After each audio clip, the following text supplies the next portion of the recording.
میں نے آپ کو پہلے بتایا کہ جو بھیڑ ہے وہ سبقت لے جاتی ہے کسی معاملے میں بکری سے، اور بکری زیادہ سبقت لیتی ہے، زیادہ اس کا موازنہ لوگ اس کو پسند کرتے ہیں۔ اس کے بعد یہ بیماری کے خلاف جو ہے سسٹم ہے، جو بکری ہے وہ بیماری کی شدت کو برداشت نہیں کرتے، وہ زیادہ جلدی زہر کر دے گی، وہ آپ کو بتائے گی کہ میں بیمار ہوں، مجھے کوئی مسئلہ ہے، بنسبت بھیڑ کے۔ بھیڑ آپ کو بتائے گی نہیں، وہ اتنی زیادہ سست ہوتی ہے، وہ برداشت کرتی ہے، اتنا وہ چلاک نہیں ہوتا۔ بھیڑ جانور جو ہوتا ہے سست ہوتا ہے، وہ سستی کا شکار ہوتا ہے، وہ آپ کو نہیں بتائے گا کہ مجھے کوئی مسئلہ ہے یا نہیں ہے۔ اسی نہ بتانے کی وجہ سے وہ ایکسپائر بھی ہو جاتا ہے، فارمر کو نقصان بھی ہوتا ہے۔ جب فارمر کو پتہ چلتا ہے کہ میرا بھیڑ جانور ہے وہ بیمار ہو گیا، جب اس کی ڈائیگنوز کی جاتی ہے، اس کا ٹریٹمنٹ کرنے سے وہ باہر ہو جاتا ہے، اتنا وہ لاغر ہو جاتا ہے، نہ بتانے کی وجہ سے، نہ وہ علامات شو کرنے کی وجہ سے بھیڑ جانور وہ مر جاتا ہے اور فارمر کو نقصان ہوتا ہے۔ بنسبت جو بکری کا کو مسئلہ ہوتا ہے، اس طرح کے علامات شو کرتے ہیں کہ اپنے مالک کو، فارمر کو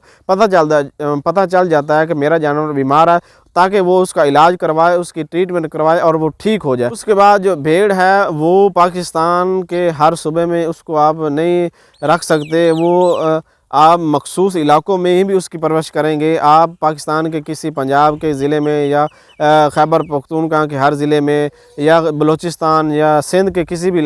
ہر ضلع میں اس کی پیداوار نہیں بڑھا سکتے، اس کی جو فارمنگ ہے وہ نہیں کر سکے۔ بنسبت جو گوٹ فارمنگ ہے، گوٹ فارمنگ جو ہے وہ زیادہ اپروچ کر رہی ہے، وہ کامیاب ہے، لوگوں کو زیادہ فائدہ دے رہی ہے۔ وہ پاکستان کے کسی بھی صوبے، کسی بھی ضلع میں، کسی بھی علاقے میں، ٹھنڈے، گرم، سرد، ہر علاقے میں وہ کامیاب فارمنگ ہے، گوٹ فارمنگ ہے۔ بنسبت جو بھیڑ فارمنگ ہے، یہ صرف ریگستان کے علاقے میں اس کی پرورش کی جاتی ہے، جو قبائلی علاقے ہیں، جو جس طرح پٹھان لوگ اس کو زیادہ پسند کرتے ہیں، اس کا گوشت زیادہ پسند کرتے ہیں، اس کی یہ قیمت میں بھی فرق ہوتا ہے۔ جو گوٹ فارمنگ ہے اس کی قیمت زیادہ ہوتی ہے، جب آپ اس کی پرورش کریں گے، اس کی دیکھ بھال کریں گے، جب منڈی میں لے جائیں گے آپ اپنا جانور، تو وہ لوگ زیادہ اس کے خریدار ہوں گے، جس چیز کے زیادہ لوگ خریدار ہوتے ہیں اس کی قیمت بھی زیادہ ہوتی ہے، اور جو بھیڑ ہے، جانور ہے، اس کے خریدار کم ہوں گے اور اس کی قیمت بھی کم ہوگی۔ جو آپ نے اپنے جانور لاگت لگائی ہوتی ہے وہ آپ کو اتنا منافع نہیں دے گی جس سے آپ لاسز میں جا سکتے ہیں۔ یورپ کنٹریز میں بھیڑ کی فارمنگ بہت زیادہ کی جاتی ہے، وہاں پہ اس لیے کی جاتی ہے کیونکہ جو گورنمنٹ ہے وہ اپنے فارمر کی ہیلپ کرتی ہے۔ یورپن ممالک کی گورنمنٹ ہے وہ اپنے فارمر کی فل سپورٹ کرتی ہے، اس کی امداد کرتی ہے، اپنے فارمر کو فائدہ دیتی ہے تاکہ وہ گوٹ فارمنگ چھوڑ کر شیپ فارمنگ کریں، کیونکہ جو ان کی اون ہوتی ہے، جو ان کے اوپر وول ہوتی ہے، اس کی سیل، اس کی جو اس کی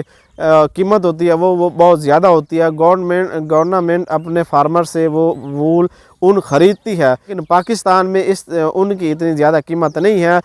جو فارمر، جو حضرات پاکستان میں شیپ فارمنگ کر رہے ہیں، گرمی کے سیزن میں اگر ان کو اون اتارنے کی ضرورت پڑی ہے تو وہ کسی نہ کسی آدمی کو، کسائی کو پیسے دے کر ہی وہ اس کی اون اتاریں گے، اس کی وول اتاریں گے۔ جو یورپ کنٹریز ہیں، جو دوسرے ممالک ہیں، وہاں پہ لوگ اون خریدتے ہیں اور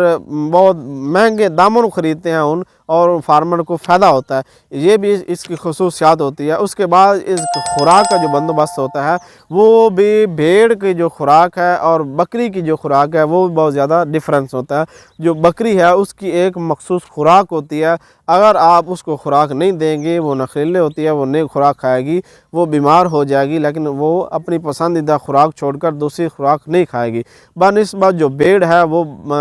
بچا کچا چارہ بھی کھا جائے گی، بڑے جانوروں کا چارہ کھا جاتی ہے، وہ اگر گلا سڑا چارہ بھی ہوگا وہ بھی کھا لے گی، وہ پیٹ بھر لے گی۔ بنسبت بکری کے، بکری صاف ستھرا چارہ کھائے گی، خشک چارہ کھائے گی، وہ پیارا جو تر و تازہ چارہ ہوگا وہ کھائے گی۔ بنسبت جو بھیڑ ہے وہ 2-3 دن کا بھی چارہ کھا جائے گی، پتے کھا جاتی ہے، جڑی بوٹی، تمام جڑی بوٹی کھا جاتی ہے، درختوں پر گزارا کر لیتی ہے، سخت جو کانٹے دار جھاڑیاں ہوتی ہیں وہ بھی کھا کر اپنا گزارا کر لیتی ہے، لیکن بکری جو اس طرح کا چارہ نہیں کھائے گی، جس کی وجہ سے فارمر کو نقصان ہوگا۔ یہ بھی ایک فارمر کو فائدہ ہوتا ہے بھیڑ رکھنے کا، کہ جو ان کے بڑے جانوروں کو جو چارہ ہوتا ہے وہ بھیڑ آرام سے ایزیلی کھا لیتی ہے، بنسبت جو بکری ہے وہ چارہ نہیں کھائے گی۔ تو میں آپ کو یہ ریکمینڈ کروں گا، مشورہ دوں گا کہ اگر آپ نے اپنے فارم پر باڑے پر شیڈ میں 50 سے 60 بکریاں رکھی ہوئی ہیں تو وہاں پہ آپ 10 سے 20 بھیڑیں بھی رکھ لیں، تاکہ آپ کا جو خوراک ہے وہ اس کا بندوبست خود ہوگا. وہ آپ کو خوراک اس کی ایکسٹرا بندوبست نہیں کرنا پڑے گا، وہ آپ کا شوق بھی پورا ہو جائے گا اور آپ کو پرافٹ بھی ملتا رہے گا.